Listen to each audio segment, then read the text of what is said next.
Hi hello friends, ಸ್ವಾಗತ ಕನಸು ಕನ್ನಡತಿ ಕಿಚನ್ಗೆ. ಇವತ್ತಿನ ಸಂಚಿಕೆ ತೊಂಡೆಕಾಯಿ ಪಲ್ಯ ಈ ರೀತಿಯಾಗಿ ಮಾಡಿ ತಿನ್ನಿ. ಟೇಸ್ಟ್ ಸೂಪರ್ ಆಗಿರುತ್ತೆ, ರುಚಿಯಾಗಿರುತ್ತೆ ಅಂತ ಕೂಡ. ಬನ್ನಿ ನೋಡೋಣ ಮಾಡೋದನ್ನು.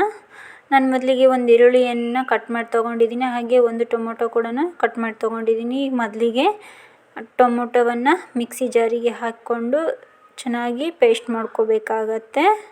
ಹಾಗೆ ಈರುಳ್ಳಿಯನ್ನು ಕೂಡ ಹಾಕಿ ಮಿಕ್ಸಿ ಮಾಡ್ಕೋಬೇಕಾಗತ್ತೆ. ಇವೆರಡು ಚೆನ್ನಾಗಿ ಪೇಸ್ಟ್ ಆಗಬೇಕು. ಈ ರೀತಿಯಾಗಿ ನುಣ್ಣಗೆ ಪೇಸ್ಟ್ ಮಾಡ್ಕೊಂಬಂದಿದ್ದೀನಿ ನಾನು. ಇವಾಗ ಇದನ್ನು ಪಕ್ಕಕ್ಕೆ ಎತ್ತಿಟ್ಕೊಳ್ಳೋಣ. ಗ್ಯಾಸ್ ಒಲೆಯ ಮೇಲೆ ಒಂದು ಪಾತ್ರೆ ಇಟ್ಕೊಂಡು ಅದಕ್ಕೆ ಎಣ್ಣೆ ಹಾಕಿದ್ದೀನಿ ಕೂಡ. ಅದು ಎಣ್ಣೆ ಬಿಸಿಯಾಗಿಂದ ಉದ್ದನಾಗಿ ಚಾಪ್ ಮಾಡಿಟ್ಕೊಂಡಿರುವಂತಹ ತೊಂಡೆಕಾಯಿಯನ್ನು ಸೇರಿಸ್ಕೊಂಡಿದ್ದೀನಿ. ಇದನ್ನು ಚೆನ್ನಾಗಿ ಫ್ರೈ ಮಾಡ್ಕೋಬೇಕಾಗತ್ತೆ. ಹಾಗೆ ಸ್ನೇಹಿತರೆ, ಯಾರು ನನ್ನ ವಿಡಿಯೋನ ಸ್ಕಿಪ್ ಮಾಡ್ದೇನೆ ನೋಡಿ, ಹಾಗೆ ವಿಡಿಯೋ ನೋಡೋರು ಸಬ್ಸ್ಕ್ರೈಬ್ ಮಾಡ್ಕೊಂಡು ನೋಡಿ, ಬೆಲ್ ಬಟನನ್ನು ಹಾಲ್ ಅಂತ ಕ್ಲಿಕ್ ಮಾಡ್ಕೊಳ್ಳಿ.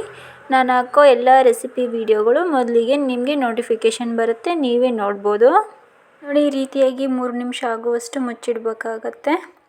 ಇವಾಗ ನೋಡಿ ನಾನು ಓಪನ್ ಮಾಡ್ತಾ ಇದ್ದೀನಿ. ಆಲ್ರೆಡಿ ಇದು ಫ್ರೈ ಆಗಿದೆ, ಪರ್ಫೆಕ್ಟಾಗಿದೆ ಫ್ರೈ.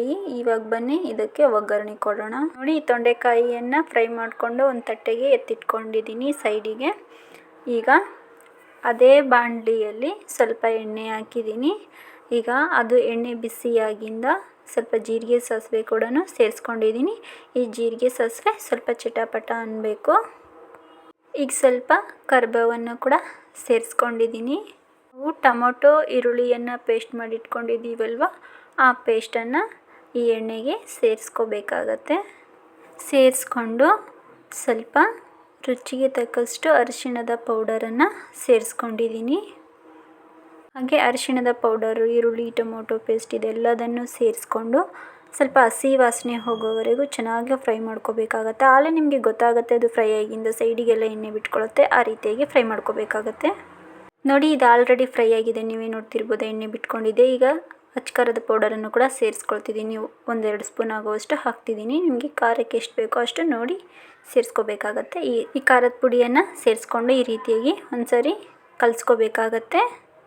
ನೋಡಿ, ಈ ಖಾರದ ಪುಡಿಯನ್ನು ಕಲಿಸ್ಕೊಂಡಿಂದ ಈ ತೊಂಡೆಕಾಯಿಯನ್ನು ಸೈಡಿಗೆ ಎತ್ತಿಟ್ಕೊಂಡಿದ್ದೀರಲ್ವ ಫ್ರೈ ಮಾಡಿಕೊಂಡು, ಆ ತೊಂಡೆಕಾಯಿಗಳನ್ನೆಲ್ಲ ಇದಕ್ಕೆ ಸೇರಿಸ್ಕೋಬೇಕಾಗತ್ತೆ.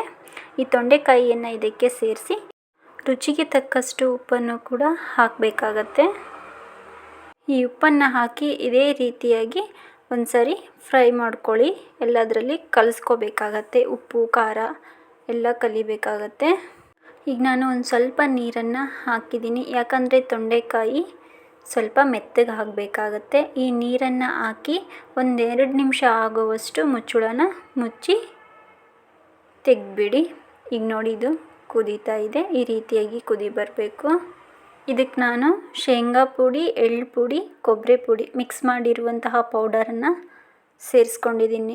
2 ಸ್ಪೂನ್ ಆಗುವಷ್ಟು. ನೀವು ಬೇಕಿದ್ದರೆ ಮನೇಲಿದ್ದರೆ ಹಾಕಿ, ಇಲ್ಲಾಂದರೆ ರೆಡಿ ಮಾಡಿಕೊಂಡು ಹಾಕಿ. ನಾನು ಒಂದ್ಸರಿ ವಿಡಿಯೋದಲ್ಲಿ ಈ ಪೌಡರ್ ರೆಸಿಪಿಯನ್ನು ಕೂಡ ಶೇರ್ ಮಾಡ್ಕೊತೀನಿ ನಿಮ್ಮ ಜೊತೆ.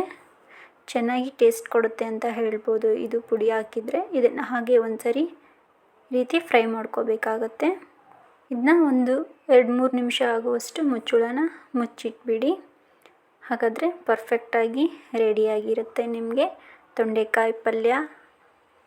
ಟೇಸ್ಟು ಕೂಡ ಸೂಪರಾಗಿರುತ್ತೆ. ನೀವು ಚಪಾತಿ ಜೊತೆ, ರೊಟ್ಟಿ ಜೊತೆ, ಅನ್ನದ ಜೊತೆ ಕೂಡ ತಿನ್ಬೋದು. ಬ್ಯಾಚುಲರ್ಸು ಕೂಡ ಈಸಿಯಾಗಿ ಮಾಡ್ಕೊಂಡು ತಿನ್ಬೋದು. ಒಂದ್ಸರಿ ನೀವು ಕೂಡ ಮನೆಯಲ್ಲಿ ಟ್ರೈ ಮಾಡಿ ನೋಡಿ. ಈ ರೆಸಿಪಿ ಇಷ್ಟ ಆದರೆ ಲೈಕ್ ಮಾಡಿ, ಶೇರ್ ಮಾಡಿ, ಹಾಗೆ ಸಬ್ಸ್ಕ್ರೈಬ್ ಮಾಡಿಕೊಂಡು ನನ್ನ ವಿಡಿಯೋನ ನೋಡಿ. ನೆಕ್ಸ್ಟ್ ರೆಸಿಪಿಯಲ್ಲಿ ಸಿಗ್ತೀನಿ. ಥ್ಯಾಂಕ್ ಯು ವಿಡಿಯೋನ ನೋಡಿದ್ದಕ್ಕೆ.